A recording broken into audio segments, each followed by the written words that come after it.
Hi, everybody. Mitch Tannenbaum here. Thanks for joining me today for this week's Security News Update. China has issued a national ID card. Not really an ID card, really an online user ID tied to their national ID card. Right now, using it is voluntary. I don't know how long that will last. And I suspect that other countries will probably copy what China is doing because, after all, it's a great way for the government to be able to track you. So don't be surprised if it comes to a country near you soon. And if that happens, then anonymity, which was kind of one of the founding principles of the internet, will be kind of toast. AI-generated code, this is sort of interesting, is rife with references to non-existent third-party libraries. Researchers did an experiment. They used 16 of the most widely used large language models to generate 576,000 code samples. And what they found was 440,000 of the packages that these code samples say were dependencies did not exist.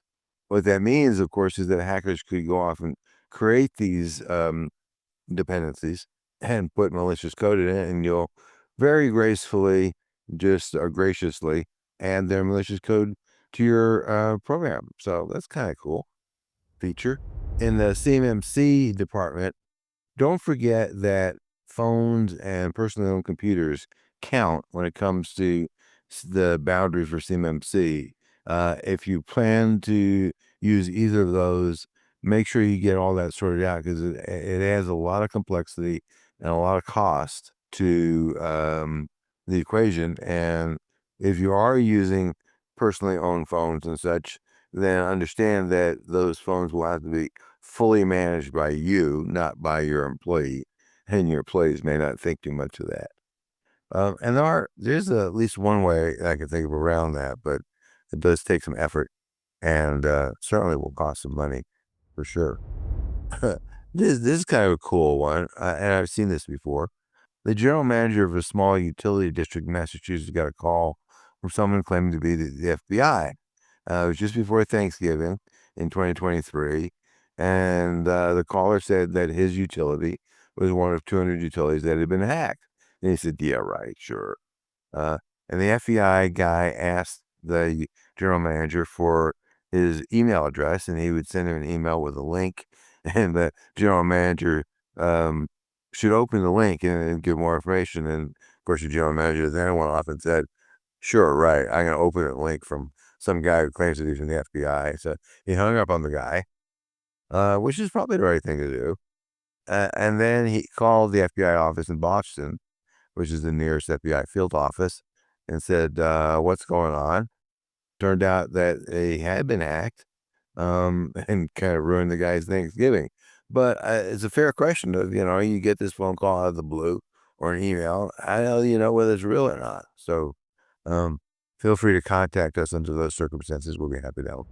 In the legal department, the Fred Hutchinson Cancer Center in Seattle, which was the victim of a breach in 2023, agreed to pay $52 million to settle some lawsuits.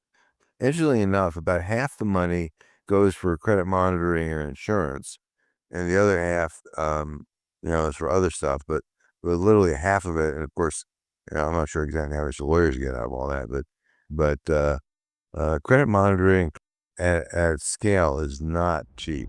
Cyber attacks are morphing.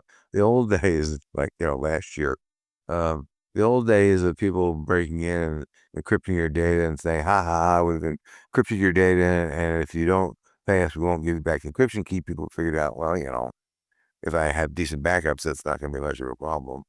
Um, so, but what they've discovered is insider threat's a big problem. And there's kind of two classes of insiders, right? Intentional or malicious, and unintentional or accidental. And it turns out that the second category, the accidental part, is a way bigger problem than the first category. And CISA magazine has a great article that describes one international hacking group, Scattered Spider, and how they're leveraging this very effectively, this unintentional or accidental insider threat.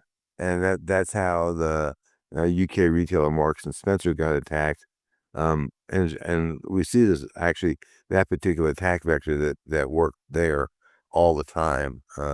It requires very little technical skill. This is not anything that requires a lot of skill. So just FYI, if you're responsible for your IT, I recommend reading that, and you have questions or concerns, and reach out to us. In the next item, in a what not to do department, Russia has been modernizing its nuclear weapons sites, not the weapons themselves, but the places where they are. It includes the underground missile silos, the support systems. So what do you do if you want to do that, right? You request bids. You give the companies who are potential bidders information, and they figure out the cost. They submit bids, you accept one, and away you go. So Russia posted hundreds and hundreds of blueprints on an unsecured website. Oops. Even journalists were able to download the blueprints of the layout of missile silos. It includes barracks, watchtowers, control centers, underground tunnels. Although I do probably have to admit, I have not heard it from anybody inside the government. I'm sure that they truly appreciate the Russians giving us good directions on where to break in and blow up and stuff. So it's convenient.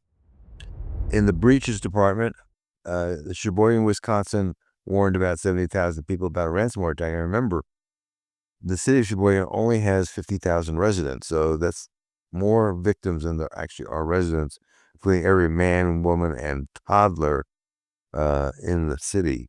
Okay. Victoria's Secret is investigating a security incident. They said they're working to restore operations, but they're not making any comments beyond that. Their website was down for a while. It seems to be back up now. Hospitals in Maine and New Hampshire are limiting services after cyber attack.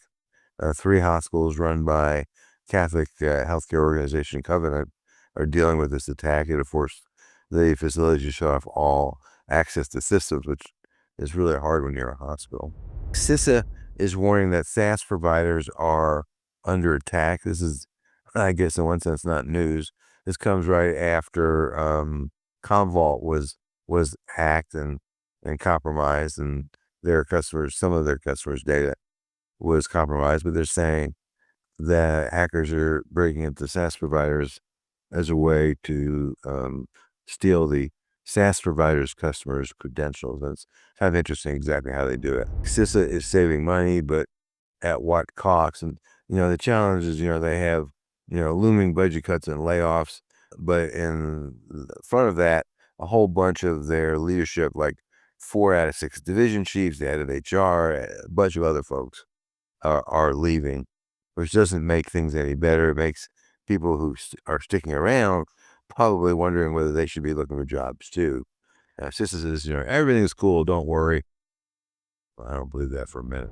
Question: why is China buried deep and quietly inside U.S. networks? Well, retired General McMaster, who used to be on the National Security Council, testified before Congress along with the Chief Security Intelligence Officer from Palo Alto Networks, and I'd say not good.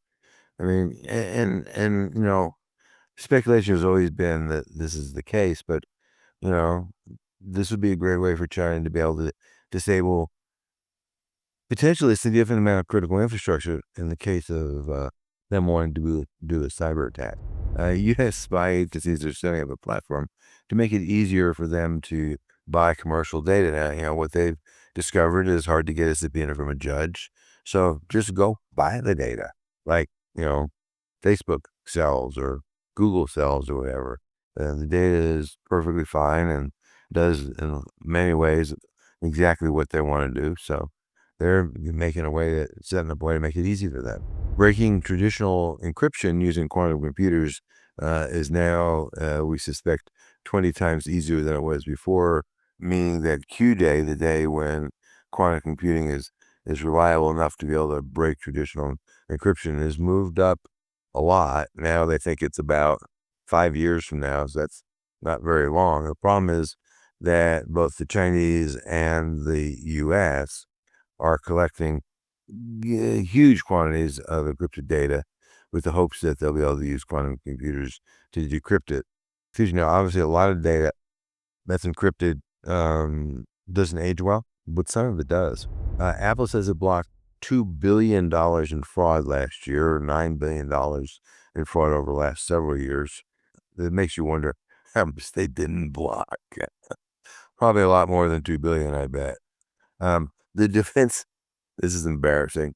There is a guy who used to work as a defense intelligence agency on their insider threat program who became an insider threat and tried to sell data to a supposedly friendly country.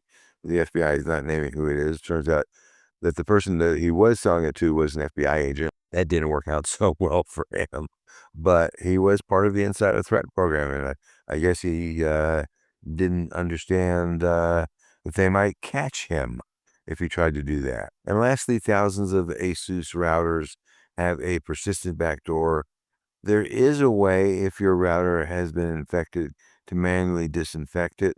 There also is a patch, but likely the simplest thing to do is going to be to do a factory reset and then patch it and then put it back on the internet. So if you have ASUS routers, check that out for sure.